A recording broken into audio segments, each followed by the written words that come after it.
we've got a good base for our color palette so far, but we need to develop it and really make it our own. So remember those cool optical illusions from earlier?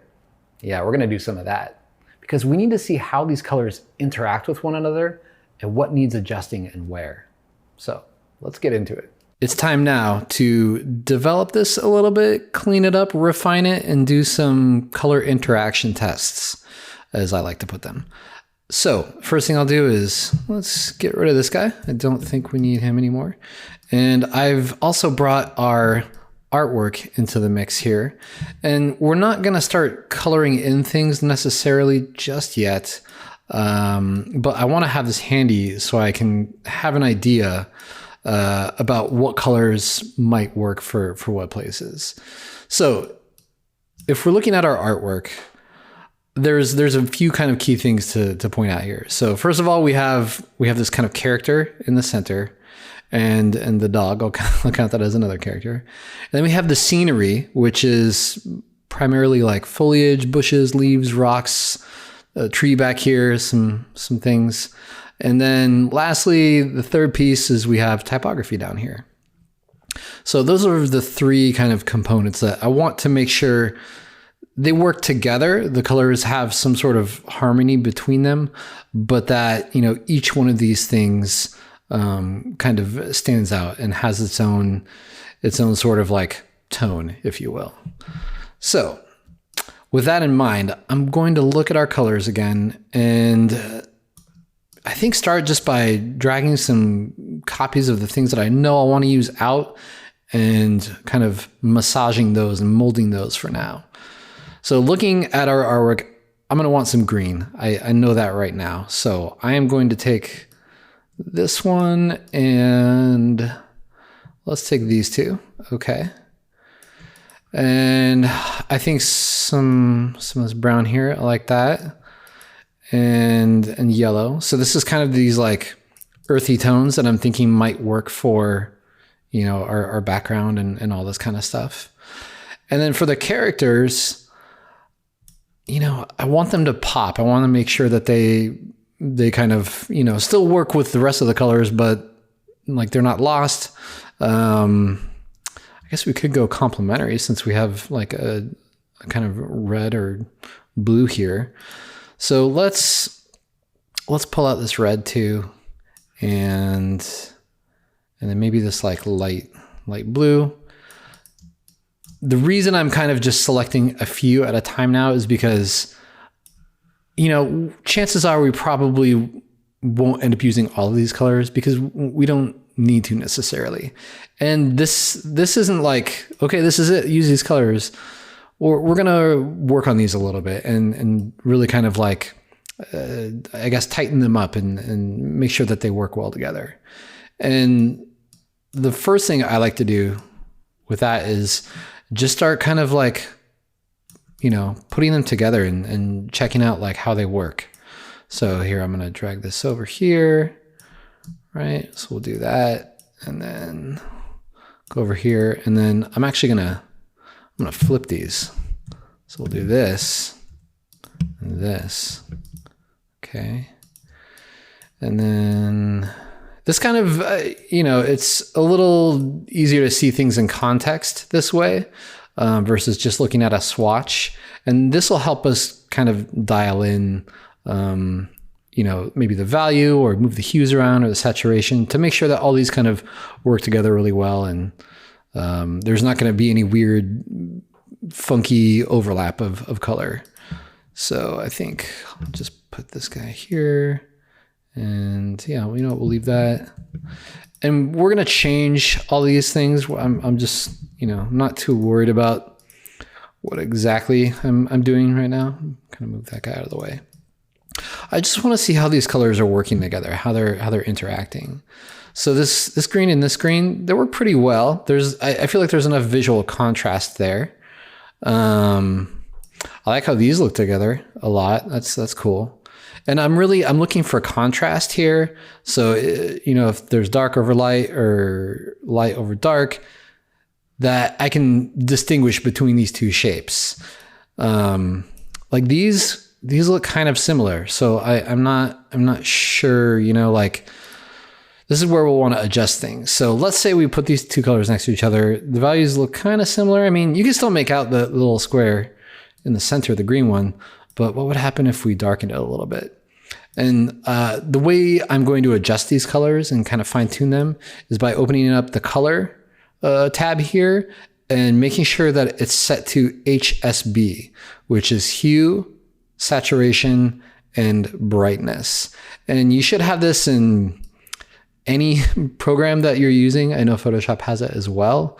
But this will help us dial in and look at the color based on its properties instead of just, you know, like adding RGB. Like you can do it this way, but it's a little more intuitive this way. So I know I want the color darker. I just want to start there because it's super saturated. Look, it's 98%. That's very, very saturated. So what if we darken it a little bit and try to give it a bit more contrast between these two? Okay, so that's a little better. And I'm sort of just going to jump around and move between these colors and just push and pull them a little bit and see if I can make them a bit more dynamic. Okay, so this brown's kind of nice. So it's around there and there. It's pretty bright too. What is this one at? It's at 100 brightness and like 50. Okay, so what if I were to make this one a little more saturated? Let's see what happens. Okay, I did that and it's good. It gets a little close to this, but I don't mind it too much. Although I'm gonna bring it back down just a little bit. So I think before, if I undo a couple times, it was at 54, so it's really pale. You know, I don't mind that so much. I'm gonna leave it. I'm gonna leave it as is. Okay, let's look at these two greens and see if we can get them to be a little more dynamic. So, okay. This one is at, so I'm really just kind of focused on brightness right now. So it's 63. So what happens if we were like really brighten it? Okay, so it gets significantly brighter. Here, I'll make this guy the same. Okay, that's a little more high contrast there. Okay. I don't mind that so much. What happens when we combine these two? Ugh.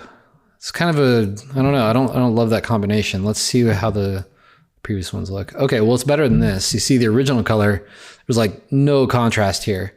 This is 63 brightness if you look over here, and this is 77, so they're very close. Okay, those work a little better. What happens if we make this light? Okay. Yeah, these are pretty bright together. And maybe that's okay. Not all of the colors have to be like exactly right together, you know? And we're also just kind of looking at our base colors here. This is not like the end all be all. We can expand this a little bit. But, you know, overall, do these colors seem like they're working well together? And I don't know. I think they look pretty good. Here, we'll change this back to the dark green. And what else do we want to do? Let's try dark green in this, see how that works.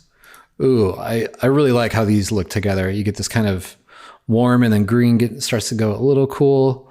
These look really nice.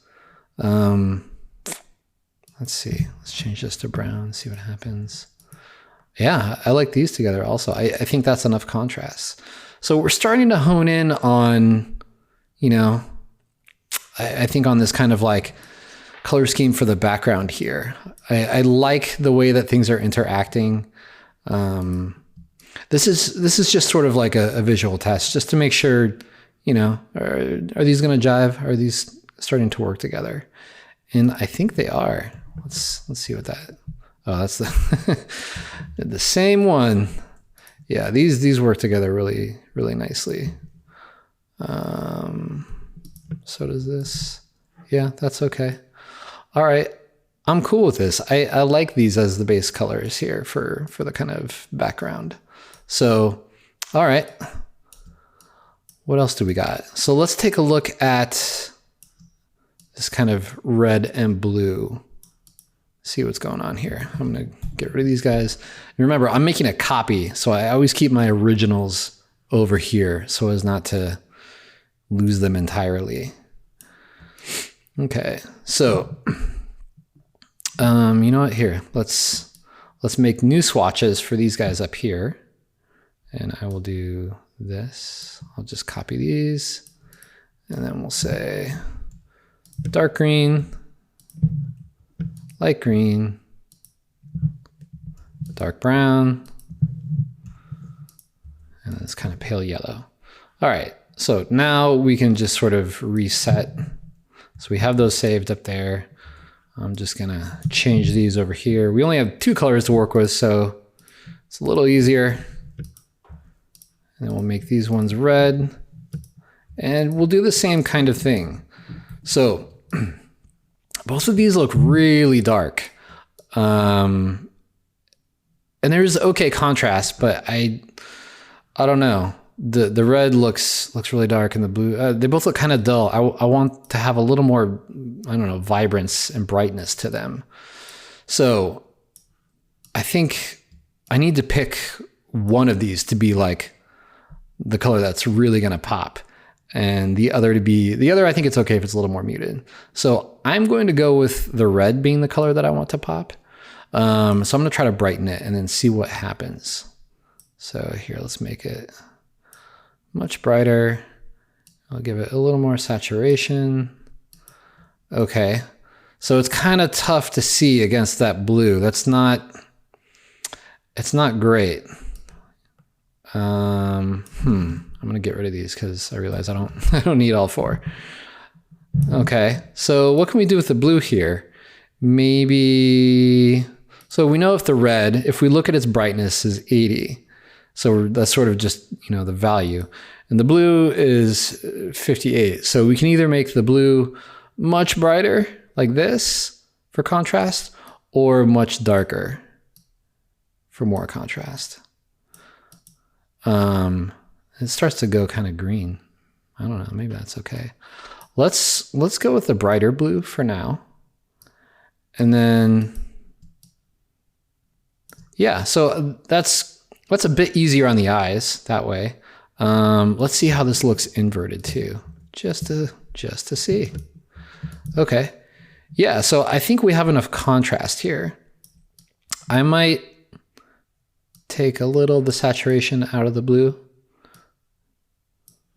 Yeah, that's a little better. They're not fighting as much. Okay, so the reason this works, these two kind of work together, is if we look at the brightness, the B, right?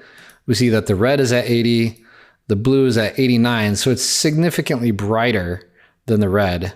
It's also way less saturated, whereas the red is at 80. That's way more saturated. So you have these two things kind of like in very different places on the kind of brightness and saturation spectrum.